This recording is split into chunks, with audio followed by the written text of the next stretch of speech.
Good day, gentlemen and gentlewomen.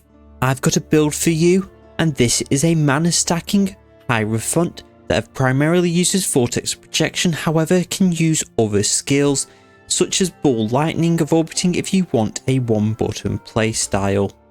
Now, the reason we're using Vortex projection primarily is the unique effect where we can trigger it on up to 5 frostballs at once per cast, which when triggered will detonate in an AoE around the frostbolt.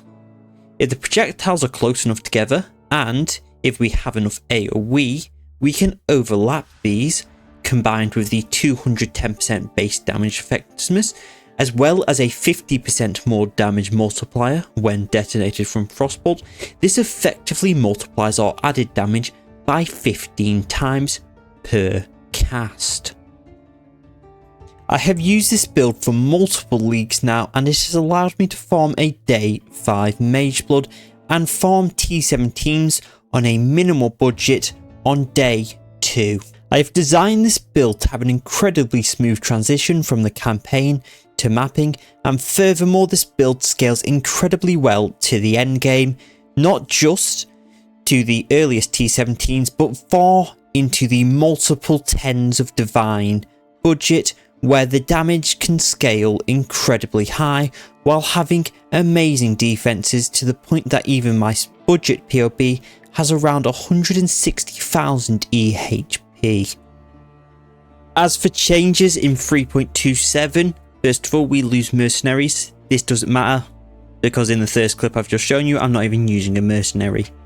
Second of all, and finally actually, there's not many changes in this patch, Vortex of projection now can't trigger twice from the same frostbolt. Right now I'm trying to figure out what this means for the build, and I've come to 2 conclusions. First of all, this does nothing for the build and it doesn't lose any DPS, or second of all, the cast rate of our frostbolts won't be enough to sustain our cast speed from Spell Echo plus Vortex of projection. I'm not too certain that's the case because that really does assume we have full DPS uptime, and that's an unrealistic situation. However, if there are issues, there is a solution, and it's quite a simple one. We just swap slower projectiles for lesser volley and just get more projectiles, solving the issue. Or we just swap Spell Echo out on the main link for Unleash and we just run a double Unleash setup. Now, while this is about 20% less DPS, this is a much smoother bossing experience and a bit smoother mapping experience, as there is less downtime while we are casting the spell. If you want to know what 20% less DPS on the build looks like, just go back to the first clip, because the build I'm running is incredibly unoptimized and something I threw together in about 5 minutes, so I'm not even using Wrath. I'm going to briefly go over what makes mana stacking so strong by telling you what we get by stacking mana. First of all, Archmage will give us a tremendous amount of flat damage, which as previously stated will scale incredibly well with Vortex of projection and its raw damage output with its effectiveness with added damage. We will also gain 40% spell damage from Prodigal Perfection in the skill tree. The Lightning Mastery in the skill tree will scale our shock effect from increases to mana at 30% of our value.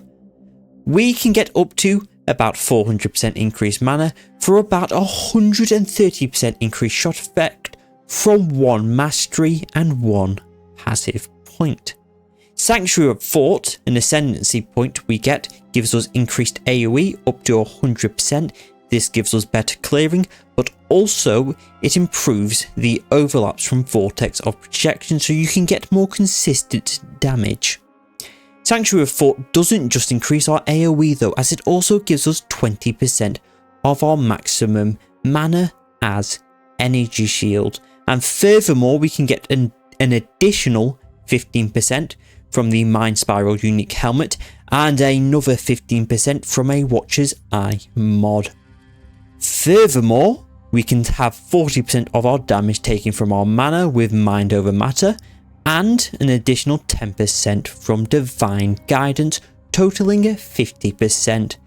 This mana gained as ES, combined with Mind Over Matter for life, leads us into a unique situation where we effectively have 3 separate pools of HP, being mana, life, and ES. What makes this incredibly good is that we can recover these simultaneously, leading to an incredibly tanky build with amazing recovery. While other stackers are more gear dependent, the bonuses I've just talked about are all from our tree except the mana as ES from Helmet and the Watcher's Eye. We also scale a majority of our increased mana from the tree. This makes the build incredibly League starter friendly while also having the ability to scale incredibly well into the endgame. While this build is amazing for League starts and in my opinion the best option you have, it doesn't mean the build is perfect and there are a few issues. First of all, against fast moving enemies you might have some issues as the 2-button playstyle means it can be a bit clunky hitting them. Another issue is the 2-button playstyle. This can be alleviated by using Ball Lightning or Orbiting, however I think that's the inferior version of the build even if it's incredibly viable and still incredibly powerful. I'm now briefly going to go over the leveling for the build and what skills and skill gems you should use throughout the acts, bringing you on into the mapping experience. For our first 5 points we'll be grabbing elemental damage and damage, as well as grabbing retribution after that. Now while later on we will be grabbing the intelligence nodes, right now we need to focus on what will get us through the early acts as easily as possible. In this case it is extra damage, and due to the fact that we get respect points for free throughout the acts, this is a no-brainer and any starter build should do this, just because, especially considering that a few leagues ago Act 1 was buffed and it is actually a bit tough. We'll also be grabbing Discipline and Training for increased life and also lets us path over and grab Holy Dominion. This gives us LE damage but it also has the benefit of providing us all res. Now all res on the tree is very underrated because during the acts it lets you gear a bit differently, as usually you'd have to focus on just getting as much resistance as possible, but with all res you can focus more on your sockets, so you've not got the choice between, oh, this item has 4 linked sockets, or a gear that doesn't have linked sockets but has very good stats such as movement speed or resistances. We will also grab Light of Divinity for increased spell damage. As for skills, we will be leveling with Rolling Magma and Flame Wall until about Act 3. We will link Rolling Magma with Arcane Surge and Combustion, so you should keep an eye out for the vendor for a free blue wand. Holy Flame Totem is also used because we should have the extra free socket and it is more damage. Flame Wall is used but we need to play in a specific way to make sure our projectiles are passing through the Flame Wall if we want maximum damage. We should also keep an eye out for a shield because this lets us use shield charge for a movement skill. While this is not necessary, it is nice for getting through the acts as quickly as possible. You can also dual wield wands, however it means there's not really a good movement skill for that, even if it is better damage. Through mission rewards you also get the choice between Vitality and Clarity. Vitality provides life regen and Clarity provides mana regen. Both are useful but not necessary, and I only really use them because we get them for free through the campaign, and it really just depends on what you want more, as life and mana flask will be a perfect substitution and you don't even need to use any, but you might as well because it is a free skill gem. Finally, we should also have a movement skill that can move over obstacles, and the 2 options you have are Flame Dash and Frost Blink. The choice is very simple. If you're not using Shield Charge or Leap Slam, then use Frost Blink, and if you are, then use Flame Dash because it's got a longer range. Moving on to Axe skill, our immediate priority is to path towards Elemental Overload. While this will leave us a few levels without a power boost, it will allow us to get a massive power spike, as LE Overload provides 40% more elemental damage if we deal a crit within the past 8 seconds, while making sure that our crits don't deal extra damage. Because this build doesn't scale crit damage or chance, Elemental Overload is exceptional for the build in terms of scaling damage.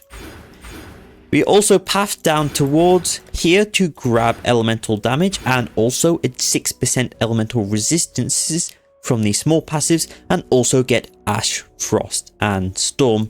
Ash, Frost and Storm increases elemental damage while also having the additional effect of increasing non-damage element effect. This is really good because we plan to use lightning damage later on, and lightning damage ailment is shock, which increases the amount of damage that enemies take.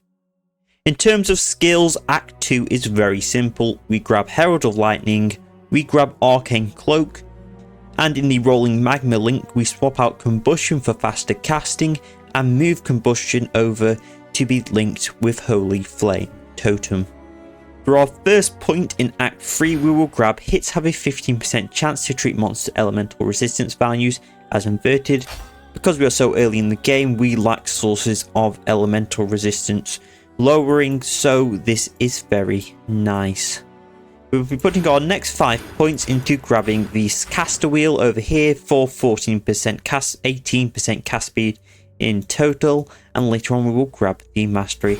Finally, we put our last 3 points grabbing a bit more life and a bit more Ellie res from Cruel Preparation.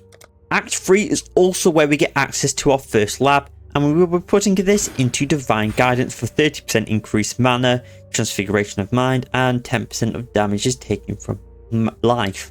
Transfiguration of Minds is nice because it gives us a lot of flat percent increased damage due to the amount of mana we're stacking, but we mainly take this to get to the next ascendancy point, which we will be grabbing in about Act 7. For our Act 3 gems, quite a lot happens. First of all, you should grab Conductivity as well as Purity of Elements. You should also grab Automation for your Arcane Cloak. If you are having mana issues, you can unlink it and self-cast. Once you hit level 31, you should grab Firestorm and replace Rolling Magma with it. You can keep the rest of the links the same. Also, later in the acts, you have unlock the Library and the Fixture of Fate quest. It is connected to the Imperial Gardens. Once you complete that, you will get the Archmage gem, which you will replace faster casting with in your main Firestorm link. With the Firestorm change, you can remove Flame Wall. You should also remove Herald of Thunder once you start using Archmage, as well as Clarity/Vitality if you're using that. From the library, we can also grab more duration for our Arcane Cloak. And as for Purity of Elements, you should also not be using that until next stacks, where we grab Eternal Blessing. Finally, I will note, in Act 3 we get access to Lab, and the build is strong enough to do it right away with minimal issues. However, if for some reason you don't think you're prepared, you can leave it to later, up until Act 7, where I would say it's vital to do the second lab as soon as possible because the power boost from that is so large. For Act 4, our skill points are mainly focused on the new edition Archmage, which we got last act, and will mainly be focused on sustain and increase mana, which will increase our damage. So, due to this logic, we will put our first 3 points into grabbing Dreamer for increased mana and 15% reduced mana cost of skills, as well as the Mastery for 10% reduced mana cost of skills. We will further continue this by grabbing Righteous Decree, as well as the 2 smaller nodes for even more reduced mana cost, totaling 38% reduced mana cost of skills. Next up, we will be putting 2 points into the Deep Thoughts mana node for 28% increased mana, then 3 points into the Crackling Speed node for increased cast speed, lightning damage, but also the Mastery for increased shock effect depending on our maximum mana. Finally, we will put our last point into 10% chance to recover 10% of mana when you use a skill. This effectively means on average we recover 1% of our mana per skill use. Act 4 is where we get the rest of our skill and support gems for, and this is where we work towards some of the POBs for the mapping section. But first of all, let's talk about the campaign. We will be linking Eternal Blessing to Purity of Elements. Now you might be asking why we're choosing Purity of Elements over a damaging aura like Wrath. The elemental resistance combined with the not taking elemental status effects is effectively more damage when you gear for it. On a league start scenario, you tend to choose mainly life and res for your gear. But with the way that I've built it, this skill tree, where we have a lot of res from the skill tree, as well as Purity Elements, this allows us to be very greedy with what items we use and allows us to pick up some incredibly powerful uniques that, while not having resistances, do have other incredible effects. Allows us to increase our damage ridiculously high for minimal investment and is very nice. Speaking of uniques, you should also start thinking about grabbing some. If you've had a few chaos drop, Mind Spiral, Stone of Lazua and Valaco Sign are all good options to pick up in that order. Holy Flame Totem is also safe to remove. And finally, let's talk about your main link. We will be able to get Spell Echo. If you've only got 3 blue links, then you replace Arcane Surge with it. However, we should all start seeing 4 links now. So if you've got the 4 blue links, just add it to your link. This next tree will accompany about Act 5 to 7. As the leveling slows down, we will be getting less points per act. First of all, we put points to get Prodigal Perfection. This provides up to 40% increased spell damage based on our mana. Next up, we grab increased Arcane Surge effect from Arcane Captor. This depends on how much mana we spend recently, and due to Archmage we spend a lot of mana. This will help mainly for the third lab, as it will increase the effect of an ascendancy we will grab later, called Arcane Blasting, as the 20% more spell damage you get from this gets scaled by Arcane Surge effect. Act 7 is also when we get access to the second lab, and this is a very important one, in fact the most important one for the build. This is Sanctuary of Thought, and because of how powerful it is, you should do lab as soon as possible. What it does is it provides both an offensive and defensive buff. First of all, provides 20% of max mana as extra ES. This is very nice for defense, as this provides an extra pool of HP. Secondly, it increases our area effect based on our unreserved maximum mana. This is incredibly powerful for overlaps with our Vortex of Projection to make sure we get 5 hits per cast. And finally, it increases our mana regen by 1%, which is quite huge because the base regen is also 1%. In terms of skill changes, nothing changes in Act 5 nor in Act 6. However, in Act 6 from a quest reward we will get a 3 blue and 1 green socket base. You should keep this for later. In Act 7 this is where things start to change, as we get a 4 blue socket item which we should also keep for later, but we also get access to our second lab. Now the second lab is very important as it provides increased mana regen but also increased AoE based on how much mana we have. Now this AoE is incredibly important for Vortex of Projection, as this affects how many overlaps we get. And due to the previous items, we've got the 4 blue socket and the 3 blue 1 green socket, we can switch over to Vortex of Projection as long as we have the gem. While you don't need to switch, you can do it straight away. It just depends on how expensive it is or if you've got it from the lab yourself. It should be pretty cheap on League Start, but if it isn't, you can level to early maps with Firestorm.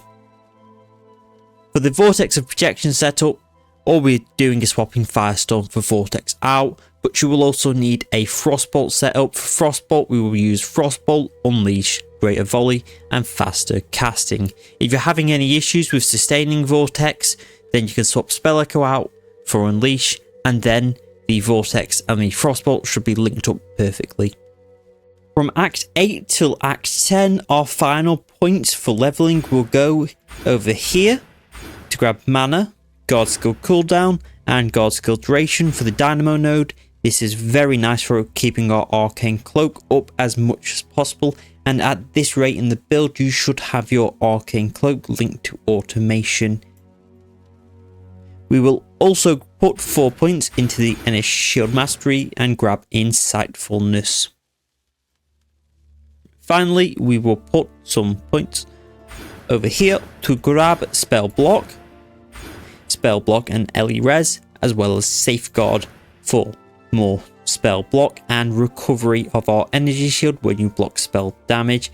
And I said finally before, but we actually have a little bit more to go with life and reduced mana cost. And this reduced mana cost is ridiculously good, as due to the way it works, it is additive, so every point added on is more effective than the last. And finally, we will also grab Sanctuary for more attack block.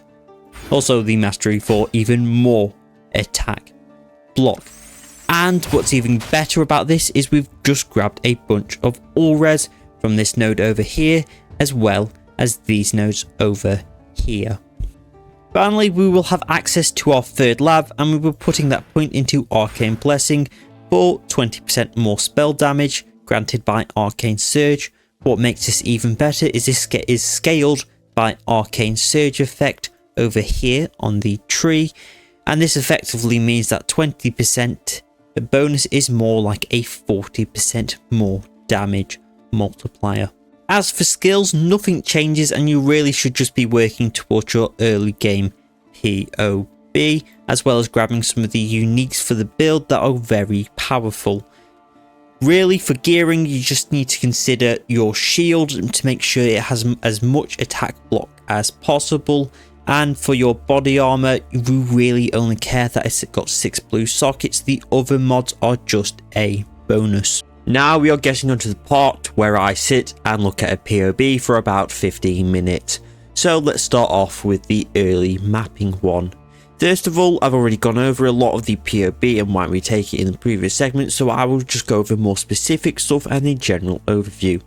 You might ask why we're on this page. It is to show the elemental resistances and to show that we get 78% all res without gear. Now this lets us gear in a very specific way and get very greedy with our uniques for a very nice boost, and it also makes the transition from mapping to endgame and from campaign to mapping much easier. As for the overview of the tree, it is mainly just grabbing mana and damage throughout the build. However, there are some interesting stuff, such as this caster mastery, this energy shield mastery. While we don't need it, it's something that depends on personal preference. As if you're not getting stunned, then you don't need this point, but if you are getting stunned, then you should put the point here. We also grab Dex on the tree. You don't need this if you've got it on your gear, but I've chosen it because on the League Start scenario, getting specific rolls and gear is a bit harder. From the changes from the other POBs, we've also got some more mana over here, and most importantly, we are investing into block. Now, block is one of the most underrated defensive mechanics in the game, and I see a lot of people go and spell suppression for this build, and I just don't see it unless you're hardcore, because spell suppression has a few big weaknesses, but in my opinion, the biggest one is the fact that it does nothing for attacks, meaning that the doubling your POB's numbers isn't really realistic and is only really there for uber bossing. But we don't even need to invest that much to cap our block, because through gear and these 4 points here for our attack block and the 5 points here for our spell block, this will cap. Finally, we get some dual slots. We get attack block here, attack block and life here, healthy mind here. This might be a bit expensive on day one, and by a bit expensive I mean like 10C. So you don't need this, but it is nice for our damage. Same with replica reckless defense. Because this is a high unique, this price might fluctuate. If they are a bit expensive, just grab a rare jewel to replace them with a bit of block. Finally, we get +1 max endurance charges. Now you should only grab this if you've got +1 minimum endurance charge on your ring, as we don't have a way to generate endurance charges and we are relying solely on minimum endurance charges. For the ascendancy, it's pretty simple. This increases our damage, increases our mind over matter. It's very nice, we've already gone over in detail. Same with Sanctuary of Fort. Arcane Blessing gives us a more spell damage multiplier that gets scaled by our Arcane Surge effect, which we get over here on the tree. And this is effectively about 40% more spell damage. Finally, for Uber Lab, it's not too important, but we grab Conviction of Power. This is mainly grabbed just for the minimum endurance charges, as the minimum power charges doesn't do much for the build right now, but later on it will be very nice for damage. The endurance charges increase our elemental and physical damage reduction by 5%, and seeing as we have 4, that is 20%. We can grab an additional endurance charge over here in the tree and get an additional minimum endurance charge from a ring. Now let's move on to the gear for the early mapping section. For your wand, you want spell damage, cast speed, and mana. That's it. There's other modifiers that are nice, but this is very easy to make if you use recombinators, but that is something that I will go over in another video when the league actually launches, and I'll go over how to craft gear, as it's hard to show off now without actually going in game, and the economy is dead right now. For shield, you only want 2 mods for this. There are other nice mods, but this is a league slot situation, so all that's vital is chance to block, and additional physical reduction is also nice. The shield I'm using in this POB isn't even ideal, as the 12% all res doesn't do much for our build, as we are already res capped, and the base block numbers on this shield aren't even that good, so you can do better. For helmet, you want Mind Spiral. This is a very cheap unique, and it is very powerful for this build, providing stats that just work well. Every single line, 120 mana. This increases our damage defense. We're a mana stacker, so more mana. Mana as EX is massive, and that is 3/4 of what given in your ascendancy, so you get 35% of maximum mana as extra energy shield. And recoup is nice for sustain when you're getting damage to keep your mind over matter up. For chests, we don't really care about the mods for the early POB, and what you want to focus on is getting the 6 blue sockets as cheaply as possible. Ideally, we want physical damage reduction and life. If you can get a bit of chaos res, that's also nice. If you can get a bit of mana, that's also nice. Next, we're moving on to the gloves. While there are some nice rare gloves you can get, mainly the Eldritch Implicits, getting Eldritch Implicits is incredibly hard on a league slot, so we've decided to use Alga Mortis. This is incredibly nice for your damage and also defense. Sap decreases the damage that enemies deal, meaning you take less damage. Enemies in your chilling area also increase your damage, and effect of non-damaging ailments increases your shock, which increases your damage. For boots, we have Rainbow Stride. These pair of boots are tailor-made for this build, and it basically provides what you want from a rare, with giving all res, mana, and move speed, but it also has the additional 18% chance to block spell damage, which makes capping spell block incredibly easy. If Rainbow Stride is too expensive, the alternative to cap spell block is just to put 3 points into this node here, Arcane Guiding. For Amulet, it's really simple. At Series Foible is a decent option, but from the actual POB and the testing, turns out Stone of Lazawar is one of the best items in the game for this build. Because really what you want for an amulet is 2 things: cast speed and mana. And this also has spell block, which is a premium stat on an item, and this gets it for incredibly cheaply. This is one of the most common uniques in the entire game, being a level 5 requirement and also a tier 5.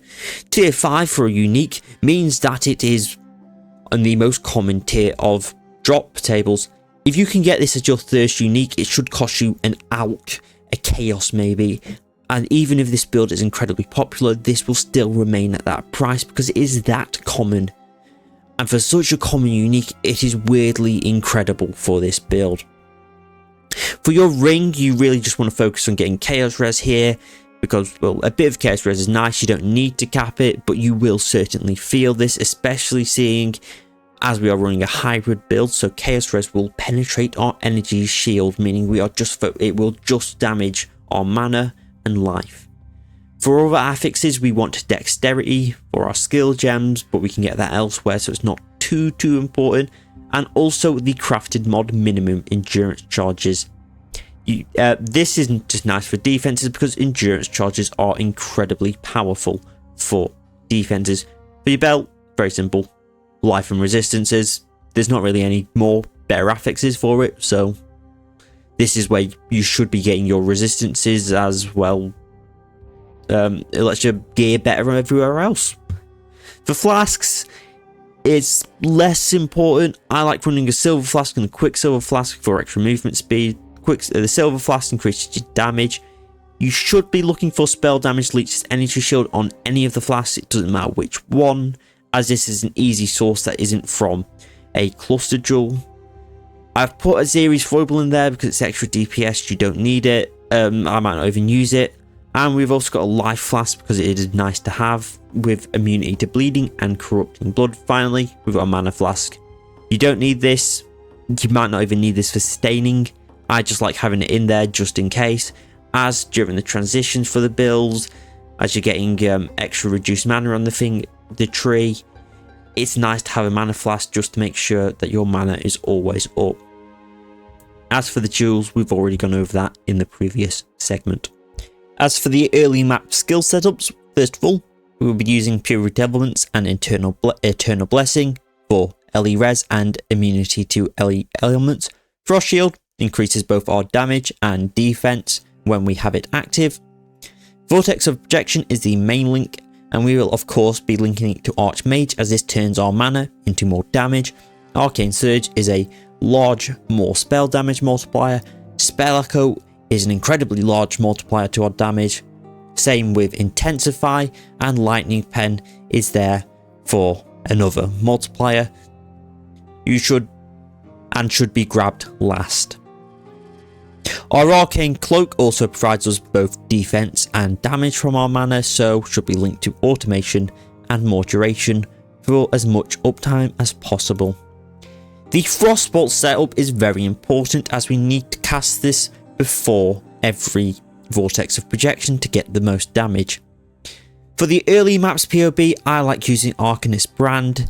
However, you can also use Unleash if that is your preference. We link it with Greater Volley and Volley to get as many projectiles as possible. In a way, so they are next to each other, so they will overlap.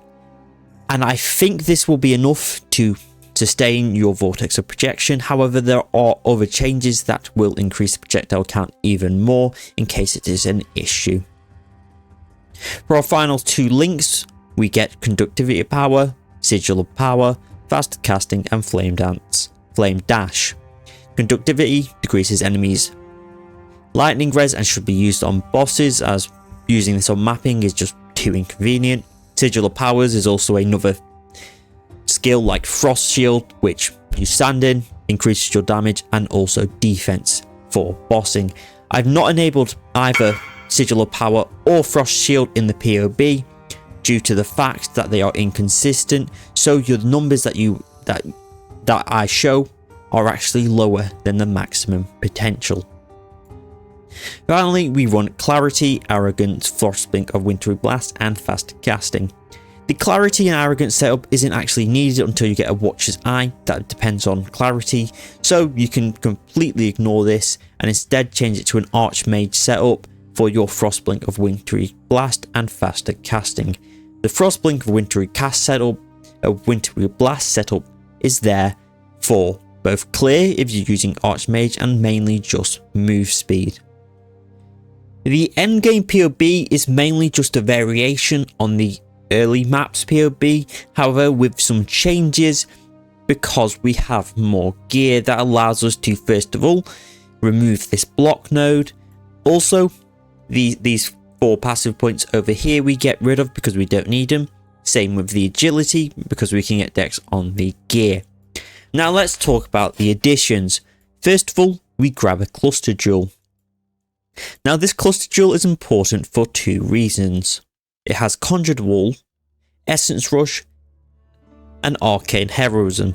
While Arcane Heroism isn't that important, the Essence Rush and Conjured Wall are. Conjured Wall gives us block, and this helps us cast cap our spell block, which is very nice for keeping our EHP and our defenses very consistent. And also Essence Rush. This gives us a bunch of extra damage, but also gives us spell damage leached at ES. Now this stat is very hard to come by, and the only other reliable source is from the flask and also the tree, but that requires significant pathing to get over to Light Eater, or even just this one node. Finally, for the tree, we introduce a cluster jewel setup using Militant Faith plus Unnatural Instinct. While this is not necessary, it is very nice for the damage and also reducing our mana cost, so we will have no mana issues at all. Even if we've already fine with sustaining mana, over sustaining isn't too bad, because Mind Over Matter means that when we get hit we lose mana, so overstaying your mana a bit is very nice for making sure we don't get in a situation where enemies are attacking us while we're casting. That causes us to lose so much mana we can't cast and we die. This will prevent that. Now, what the Unnatural Instinct and the Militant Faith setup does is, first of all, reduce our mana, as I've just stated. It gives us elemental damage. It also allows us to grab Inner Conviction, meaning those minimum power charges from Conviction or Power are actually very useful now. And it also grabs some passive effects in the radius, and in this instance that's mana, and seeing as we're a mana stacker, that's very nice.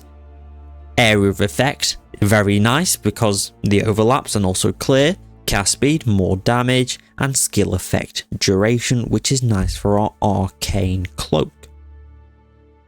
As for the mid to end game gear, it is largely the same but with more mods. So the wand, same mod you want, but with mana, more higher mana, higher cast speed, and higher spell damage. For the shield, you want spell block as well as regular block, and also the recover 5% of ES when you block. This can be crafted with recombinators, and it's something I will show you when the league starts and I actually have access to crafting it myself. For the chest, similar thing, ignore the Eldritch Implicits, that's just for the end game, but you just want a 6 blue socket with life, mana, chaos res, and fizz reduction.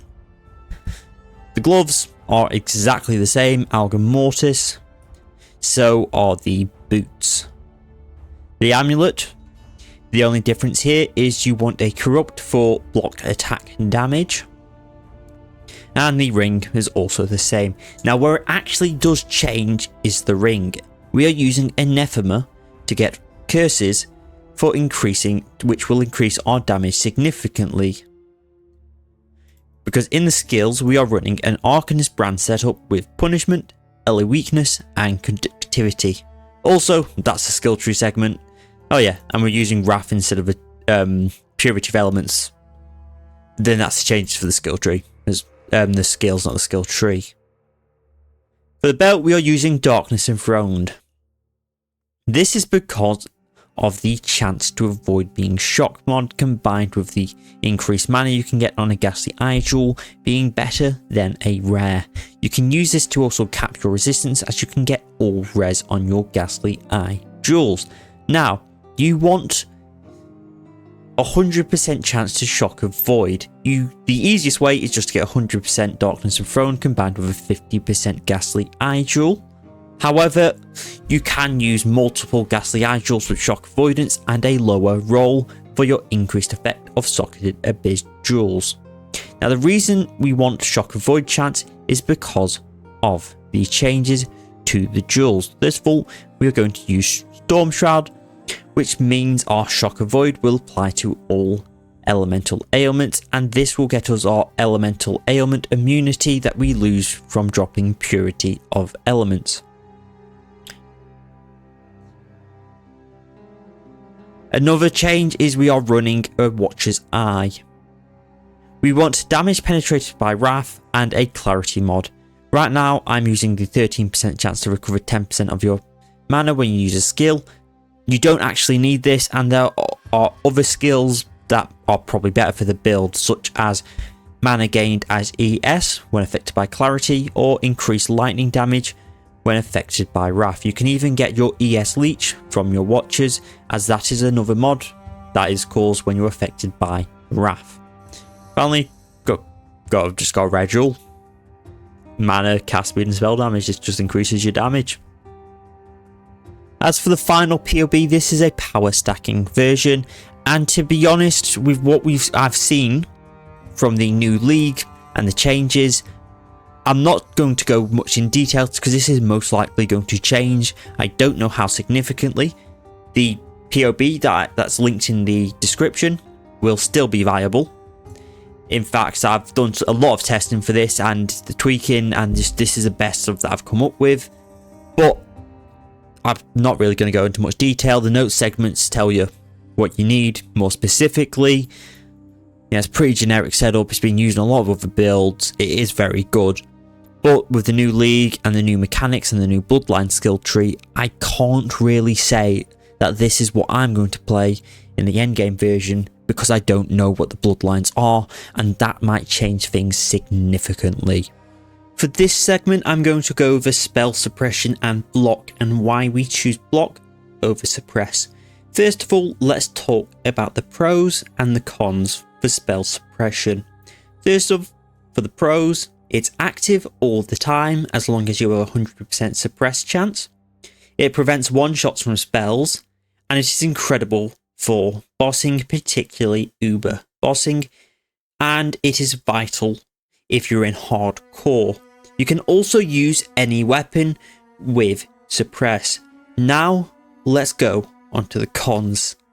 First of all, it's hard to get if you're not on the right side of the tree, especially for this build, as we will also struggle getting it on the gear due to the dex requirements. It is also expensive to get on your gear because it is hard to craft, and it limits what uniques you can use, potentially lowering the build's damage output and options. Also, it can lower your survivability because you might need to drop Mind Spiral for a rare helmet with suppress. Next up is just being nerfed from 50% to 40%. This is about a 20% nerf, and it is fairly significant. Finally, and most importantly, it does nothing for non-spell hits. So that means attacks won't get blocked. Attacks won't get reduced, and it will do literally nothing. And because of this, it does juice your POB a little bit, so it really looks better than it actually is.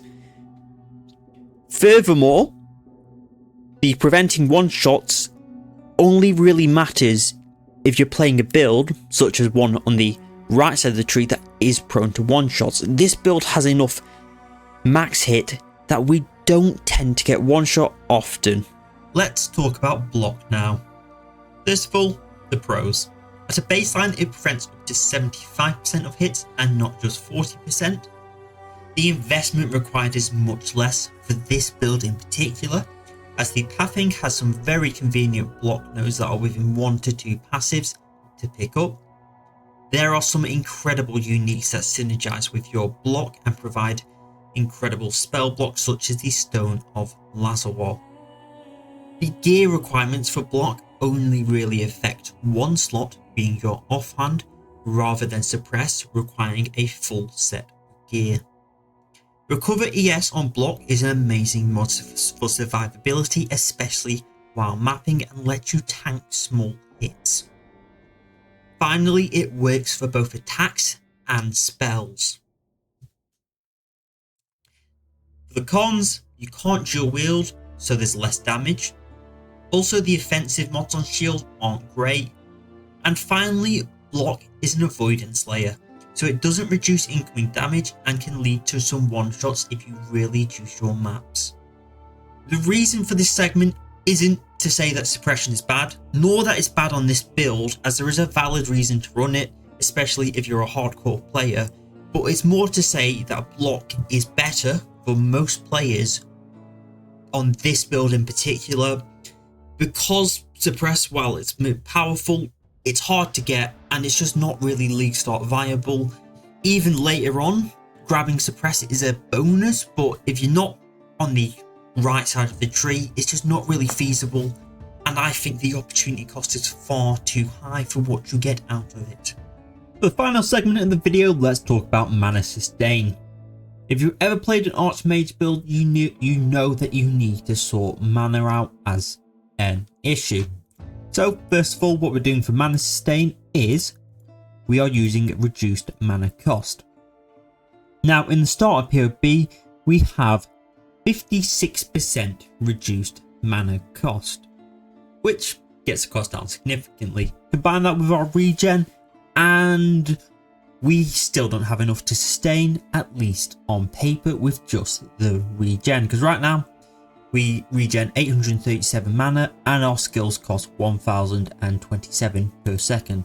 First of all, this is dependent. This number assumes we're casting at all times, which we are not going to do, because we cast, we move, we cast. That is a gameplay loop for most casters, and this one is no exception. So that 1027 number will not be accurate unless you're sitting in one spot fighting a boss for prolonged periods of time. Now another solution for the mana is the mastery 10% chance to recover 10% of mana when you use a skill. Now this on average means you recover about 1% of your mana per cast. We deal about 4.64 casts per second, meaning we regen about 4.64% of our mana per second, and that will help us about sustain.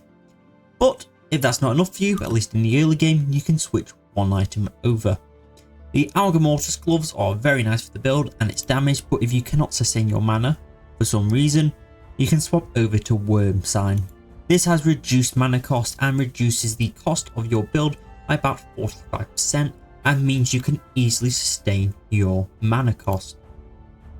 We'll switch that right back because we don't really need it. Now for the endgame POB, it's a bit different. We get the extra reduced cost from the Militant Faith Jewel, as it has a 1% reduced mana cost of skills per 10 devotion, and we have 180 devotion with this setup. Now the thing about reduced mana cost is it is additive. That means that each point after the next, it increases the value. So let's say you've got 50% reduced mana cost. That means your spells cost half the amount. If we get an additional 20%, our 50% cost spells will turn into a 30% cost. That, while it is only a 20% reduced cost, that nearly halves it in the actual mana cost per second. And that is about it for mana cost.